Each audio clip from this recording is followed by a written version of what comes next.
хүлээн сонсдог ерөнхийлөгч байна гэж би хэлчихсэн. Тэгээд энэ хэлж ярьжсныхаа дагуу 21 аймагаараа тойроод өнөөдөр Өвранга аймагт тавхантай ярьж уулзж байгаамаа. Баярлалаа тавханд.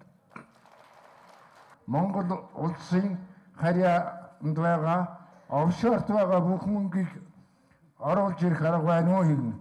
Энэ гэх юм бол Монгол улс өрнөөс гарч чийч мэдэн эдийн засаг сайжирна гэсэн ийм бодолтой байд энийг хэлье гэж бодож байна. Энэ офшорт нэлээд мөнгө байд юм шиг хэвлэл мэдээлэлээс Казахстан, Орос хоёр бол офшорыг зэгцэлсэн юм шиг байна. Тэгэхээр одоо ерөнхийлөгч та энийг бас их хурл засгийн газартайгаа хамтарч байгаад ингээд шийдчих арга байна уу гэдгийг нэг хүсэл санал байгаа юм.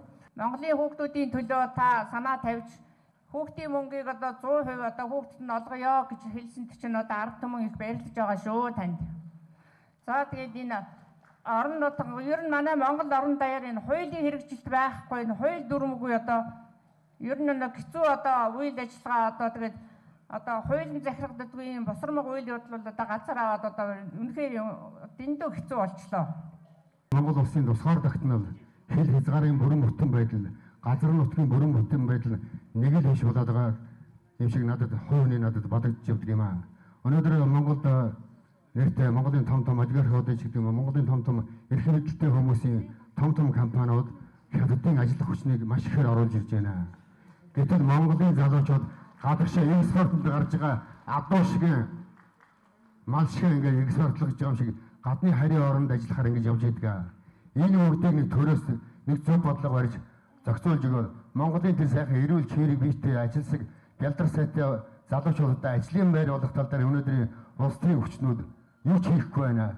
Аль болох өөрсдөө компаниуд өөрсдөө хувийн өнөөдөр концессийн гэрээ нэртэйгээр бие биендээ өгч авилгалаа авч ийм юм улам лавшраад байх юм аа. Энэ тал дээр ерөнхийлөгч бас хориг тавих хэмжээ байдгүй юу? Ард иргэдийн амьдрал ерөөсөн доош яваад байгаа.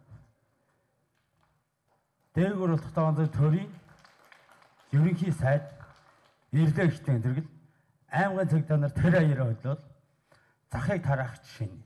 Захын гадар болж байгаа нэг амьдралын төлөлд 5.10 цаг олох гэж байгаа таксиг нэг жорлож бай та нарыг хөвгий болчихно.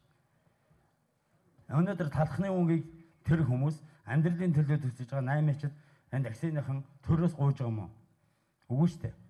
Хоёрд манай улсад ажилчин дутаад байна гэж хятад өчтөрчнөө ажилтад оруулж ирнэ л гэж байгаа юм. Гэтэл тэр ажилчдыг оруулж ирээд бид нар яах юм бэ? Энд ажилгүй ард зөндөө байна.